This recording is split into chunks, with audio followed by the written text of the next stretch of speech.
Season 3 में हम सतीश वर्मा फिर से एक नया गायक कलाकार के लेके आ रहा बानी, जेकर नाम बा आकाश अनमोल यादव। ये अपने 4-5 कैंडिडेट के हरावे खातिर आइल बा ऐसे जगह से जहाँ के नाम बा प्रसिद्ध आरा से। आरा बिहार से हम बोलावा जा रहा बानी आकाश अनमोल यादव के उनके खातिर लेकर जोड़ देता।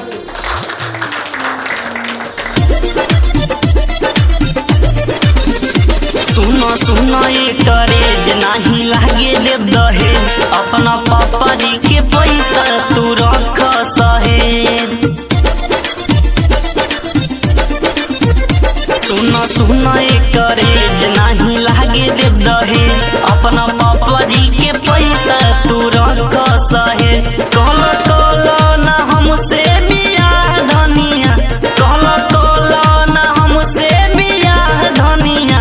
हम बनम तोहर राजा तू हमार कनिया, हम बनम तोहर राजा तू हमार कनिया, हम बनम तोहर राजा तू हमार कनिया, हम बनम तोहर राजा तू हमार कनिया।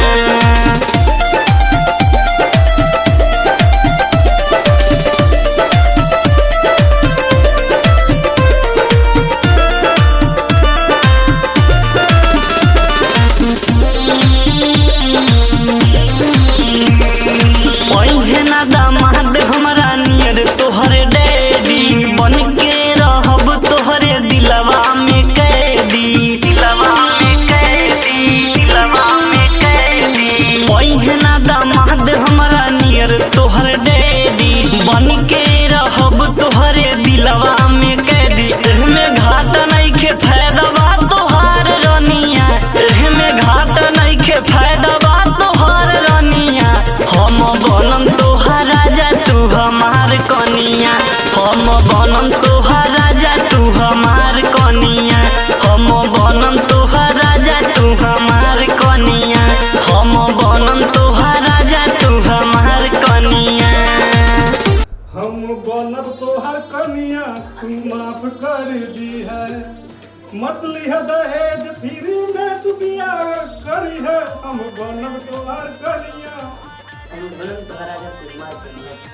हमके गाना साथ ना आल है, इस गाने से गलत गाई है। तो अनमोल आकाश जो है कि बहुत अच्छा गाना गैली है, उनके खातिर एक बार जोरदार ताली हो जाए। और हम जो है कि इनके कनिया ढूंढे खातिर फ्री में इनके कनिया चाहिए। हम जा बोला सबसे पहले जब बिहार के बबुआ दिलीप पांडे जी के पास जानब कि बिहार में कौन इनके खातिर जो बा कनिया मिली कि ना मिली, या फ्री मिली कि ना मिली, तो जानब। और सबसे पहले दिलीप जी। अनमोल नाम का नाम है अनमोल बा, काम भी अनमोल बा का अंजन देवी का धरती से बदला बना। बहुत बढ़िया गाए, बहुत अच्छा डांस, पूरा फुल पैकेज है तुम्हारे अंदर। लेकिन क्या बोलते हैं, लेकिन पैकेट बड़ा धमाका है तुम्हारे अंदर, बहुत अच्छा। तो छोटा पैकेट बड़ा धमाका कह के जो है कि भैया जो है कि इनके निर्देश दे लेना कि आगे बहुत बड़ा धमाका ही कर सकल है। लेकिन धमाका करे से पहले और यूपी के जज बैठिल बारे अर्चना जी, उनसे भी हम जान लें कि वो आकाश अनमोल यादव के लिए क्या कहना चाहते। हम बस आकाश अनमोल के ये कह रहा, जैसन कि सर जी बोल रहे कि छोटा पैकेट बड़ा धमाका, और गायकी में तुम्हारे इतना मतलब बुलंदगी थी कि जितने भी यहाँ पर लोग थे सब लोग झूम उठे। और यही होता है असली गायकी की, जिस जब तक स्वरता न झूमे वो गायकी किस काम की। तो आप ऐसे ही आगे बढ़ते रहिए और काशी विश्वनाथ की नगरी में आप आए हैं, और आपका दिल ऐसे ही बम बम रहे और आगे बढ़ते रहिए, नाम रोशन करते रहिए। क्या बात है।